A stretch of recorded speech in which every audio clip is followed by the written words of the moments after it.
एकटा हम नचारी सुनाबै छी जेकि एकर रचनाकार छै तशोक मिश्र भाईजी। तऽ सुनू हर हर बाम बाम जप लानी गौरी मोना चलनी शिव सन बरगे माई मोना छलनी शिव सन बरगे माई बेल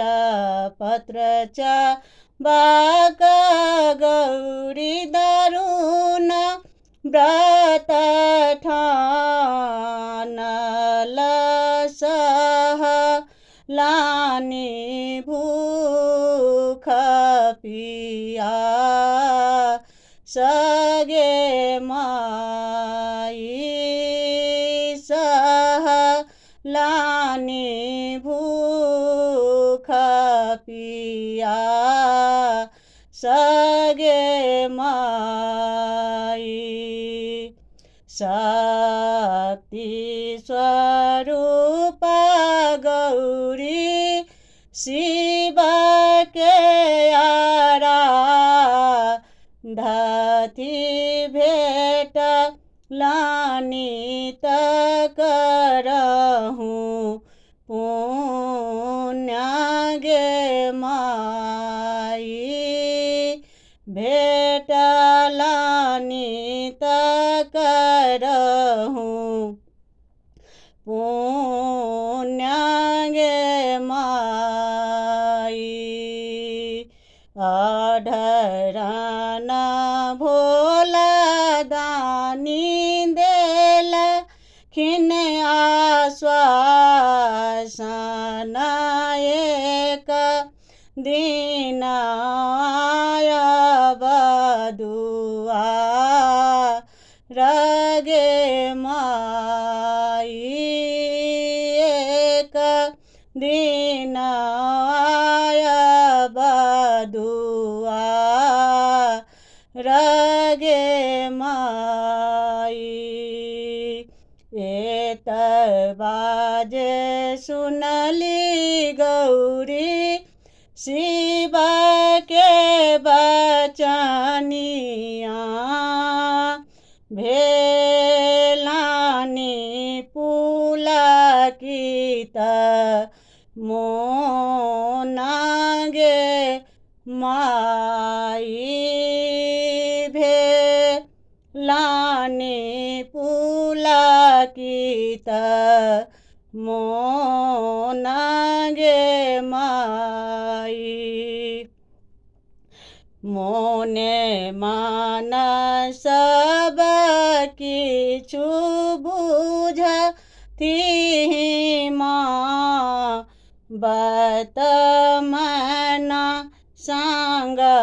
कयला विचार गे माई मैना संग कयला विचार गे माई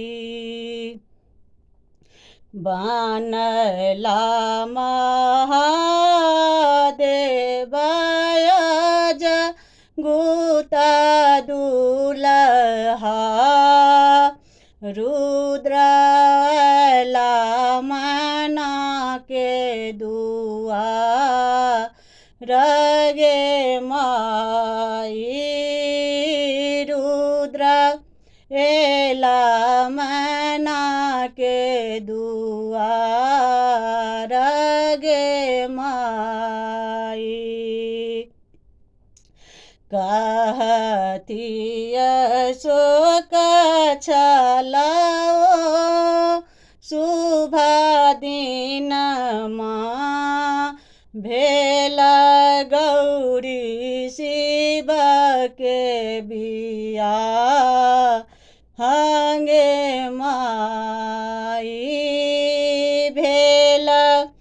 गौरी शिव के बिया हगे माई भेट लानी सदा शिव बर गे माई भेट लानी सदा शिव बर गे माई। हर हर महादेव।